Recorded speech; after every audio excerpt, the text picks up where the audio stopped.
All right, before we even get into breaking down this game this week against New England, why don't we check in on Tom and his deflated footballs? You're on your way to the Super Bowl, but does your game still feel a bit flat? Cialis Inflatable helps fill your balls anytime the moment is right. Reach under center with confidence, knowing those balls are full and ready to grab. Before starting Cialis Inflatable, make sure your quarterback actually has balls to inflate. Do not play with deflated balls. Side effects may include inflated ego, swelling or painful sacks, loss of draft picks or hoodie sleeves, and hefty fines. Why let deflated balls hold you back? Give your balls that extra pump for the big game. Ask your equipment manager about Cialis Inflatable and stop f***ing cheating. Buckle up, Buttercup. It's Pittsburgh Sports Talk, and it's also the AFC Championship game with your Pittsburgh Steelers taking on the New England Chowderheads up there this weekend at Foxborough Stadium. You know, I'm here in Carnegie, Pennsylvania, which is just outside of downtown Pittsburgh. I'm here at the local high school football field. It's 100 yards long, 50 yards wide. And you know what? Pittsburgh, Pennsylvania is football. It is the birthplace of professional football.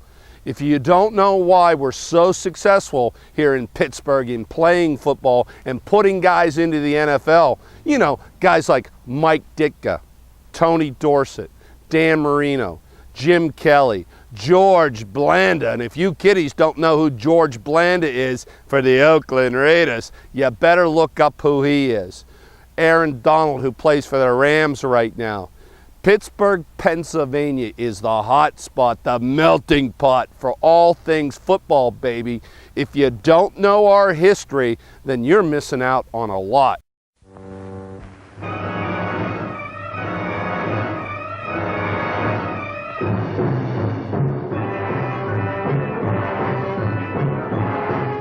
Men make a city, men and the women who inspire them. Pittsburgh is the story of a coal-dust hunky with diamond aspirations, and the two men she fired with reckless ambition. The stars who thrilled you in the Spoilers: Marlene Dietrich, Randolph Scott, John Wayne. In a brawny kaleidoscope of miners and millionaires, speakeasies and mansions in Pittsburgh's roaring 20s, when two huskies fought a city and each other for the favor of a woman. If there's anything left when I finish, you can have him. Baby, this is one time you're going to do your own fighting. Trying to be a hero, huh?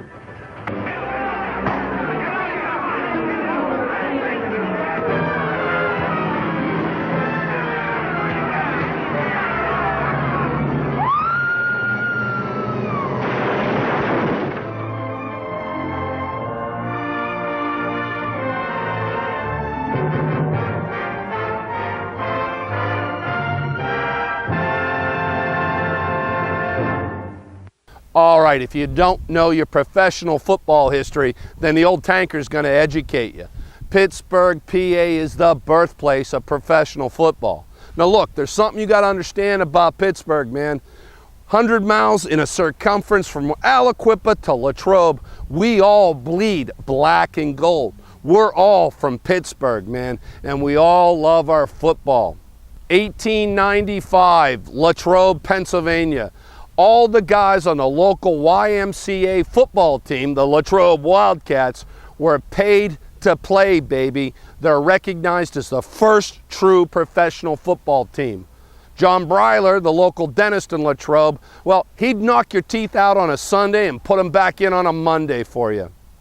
Aliquippa, Pennsylvania, probably one of the most legendary towns in America, has produced great names like Tony Dorsett, Mike Ditka, Revis, and the list goes on and on. That little steel town community just down the road from where I'm at, Aliquippa, Pennsylvania, is all black and gold inside.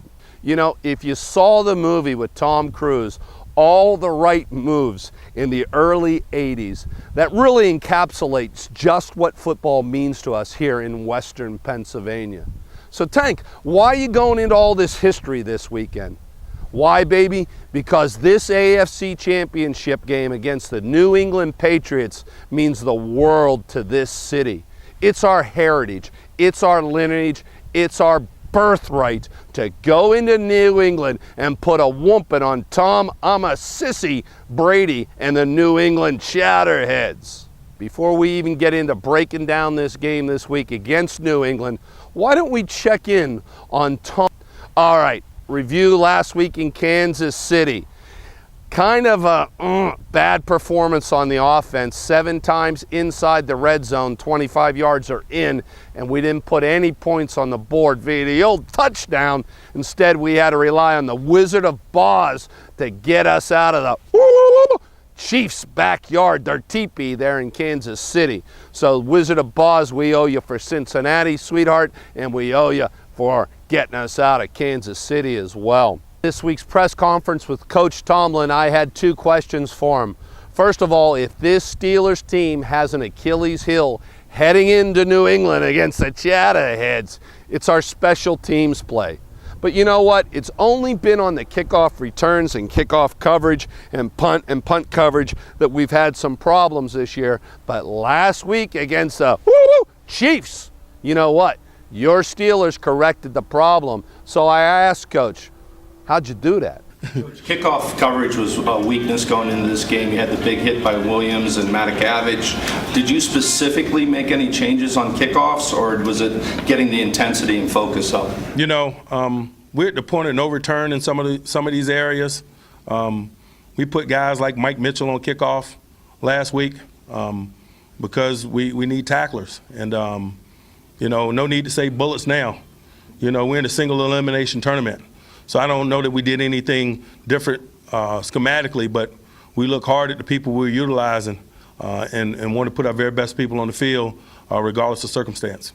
All right, Pittsburgh, you owe a shot and a beer to the Wizard of Oz. He put up 6 field goals against them Chiefs down there in Kansas and accounted for all your Pittsburgh Steelers points. Again, 7 visits to the red zone, 25 yards are in last week, and we could not score a touchdown. So the problem is, when we go into New England this week, can we rely on only field goals? Coach, you had the ball 7 times on the Kansas 25 are in the red zone, and you failed to score. Why couldn't you score? And secondly, can you beat New England only with field goals? You know, the reason we failed to score was multiple things. Lack of execution and taking advantage of opportunity at times by us, and really quality play by them. They did a great job of showing us a few different things. They got their hands up and disrupted one opportunity. It turned into an interception. We had our hands on the ball in the end zone that their ball guy, Marcus Peters, was able to wrestle free.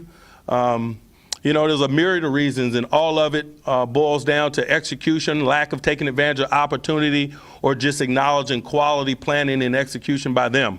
I'm not ready to address, you know, the potential for that in New England. I don't prepare for failure. I don't anticipate us being 0 for 7 in New England. Hey you, I was just talking to my good friend Art Rooney, and guess what? We've decided to give you your very own Shinesti.com Steelers suit, complete with jacket, tie, yellow pants. You're gonna look sharp, sweetheart. But guess what? Only one lucky winner will win the free Steelers suit from Shinesti.com. That sounds great, Tank. Tell me how to win. It's easy, Buttercup. Go to Facebook, like our page, Pittsburgh Sports Talk on Facebook. Just like us, share some of our videos. And at the end of the Steelers season, at the Super Bowl in Houston, let's hope, I'm going to choose one lucky viewer who likes our Facebook page, Pittsburgh Sports Talk, and you're going to win your very own Steelers tie, jacket, pants from Shinesti.com. Right, Art?